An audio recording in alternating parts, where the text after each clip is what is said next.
ओम नमस्ते जी। मैं अनुजारीय स्वागत करता हूं आपका अपने यूट्यूब चैनल अटूट विश्वास में।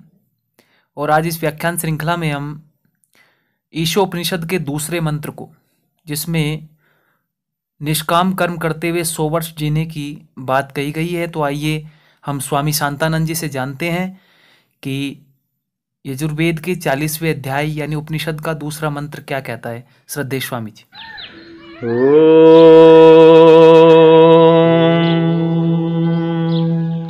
कुर्वन्नेवेह कर्माणि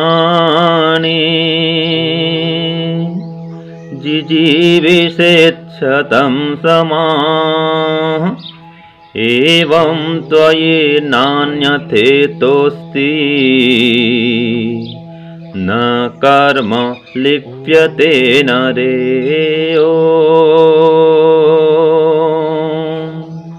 कुर्वन्नेवेह कर्माणि जिजीविषेच्छतं समाः एवं त्वयि नान्यथेतोऽस्ति न कर्म लिप्यते नरे, न कर्म लिप्यते नरे।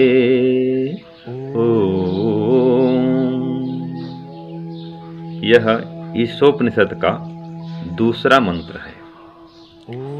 इस मंत्र में कहा कि अगर हमें संसार में सुखपूर्वक जीना है और फिर ईश्वर की ओर भी बढ़ना है, मोक्ष भी प्राप्त करना है, संसार के समस्त दुखों से छूटना है, तो इसका क्या उपाय है? तो कहा कुर्वन्नेवेह कर्माणि, कर्मों को करते हुए ही जिजीविषेथ जीने की इच्छा करें और शतम समा 100 साल तक जीने की इच्छा करें। आलसी प्रमादी होकर नहीं, क्रियाशील होकर के, पुरुषार्थी होकर के, मेहनती होकर के, पूर्ण पुरुषार्थ करते हुए, ईमानदारी से, मेहनत से सब काम करते हुए हम 100 साल तक जीने की इच्छा करें।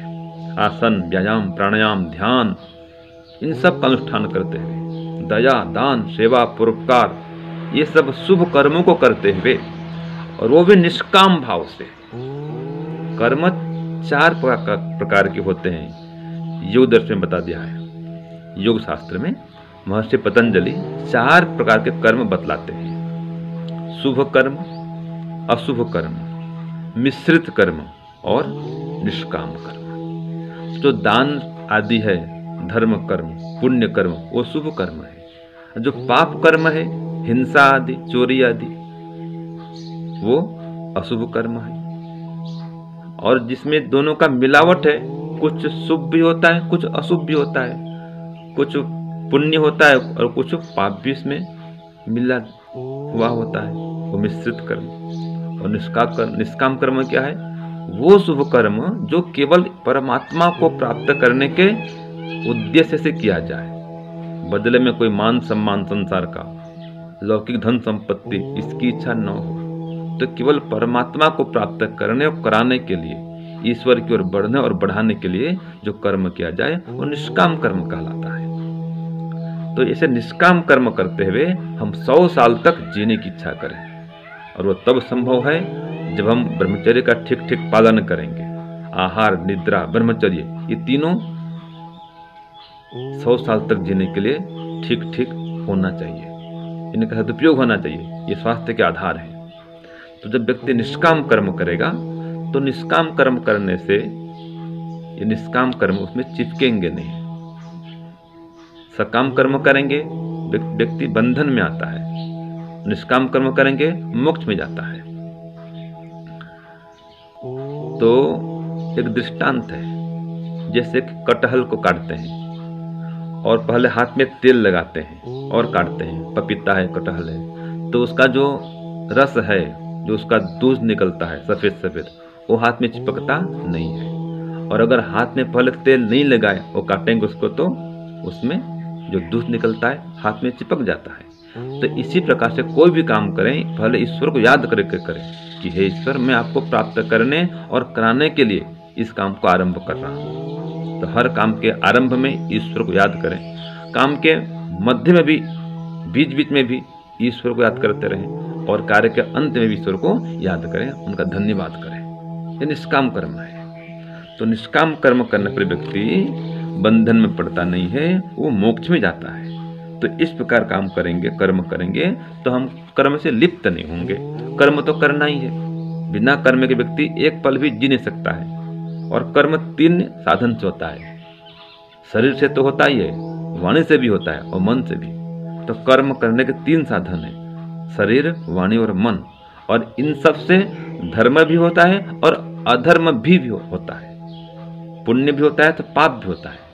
ये देखते हैं कि कैसे कैसे पुण्य कर्म होते हैं शरीर से।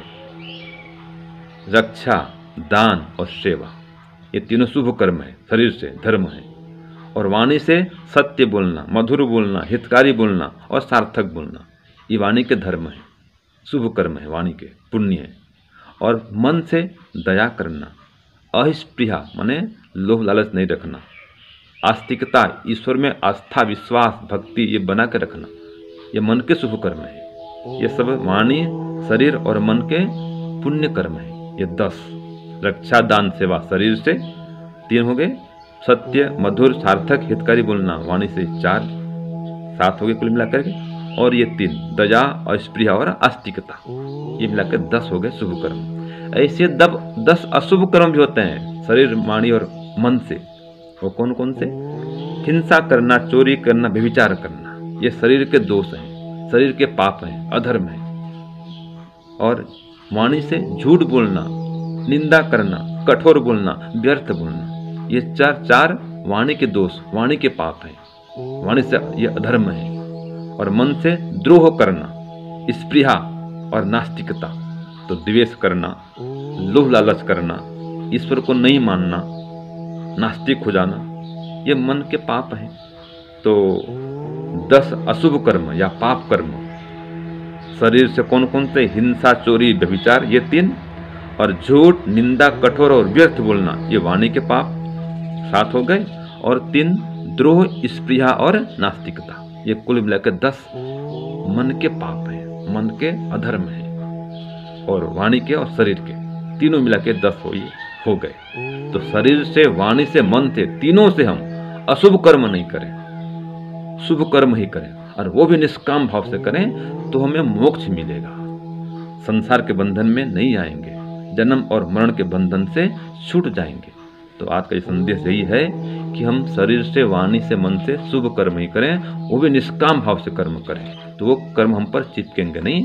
और यही वास्तव में आध्यात्मिक ढंग से एकदम सुखपूर्वक जीने की कला है, इस संसार में भी और मरने के बाद में मोक्ष को भी दिलाने वाला है। निष्काम कर्म करें, तो यह है असली आर्ट ऑफ लिविंग, यह है जीने की आध्यात्मिक कला, वैदिक ढंग से योगमय जीवन, निष्काम भाव से सब कर्म करते हैं। तो इस प्रकार चलेंगे तो निश्चित रूप से हमारा जीवन महान बनेगा और हम इस संसार में भी सुख से रहेंगे।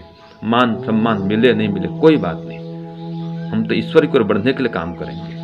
तो फिर ये संसार के राग द्वेष से, मान अपमान से ऊपर उड़ जाएंगे और आनंद में मग्न होकर ईश्वर के हम सब काम करेंगे, उससे जुड़ के सब काम करेंगे तो काम में सफलता भी पाएंगे।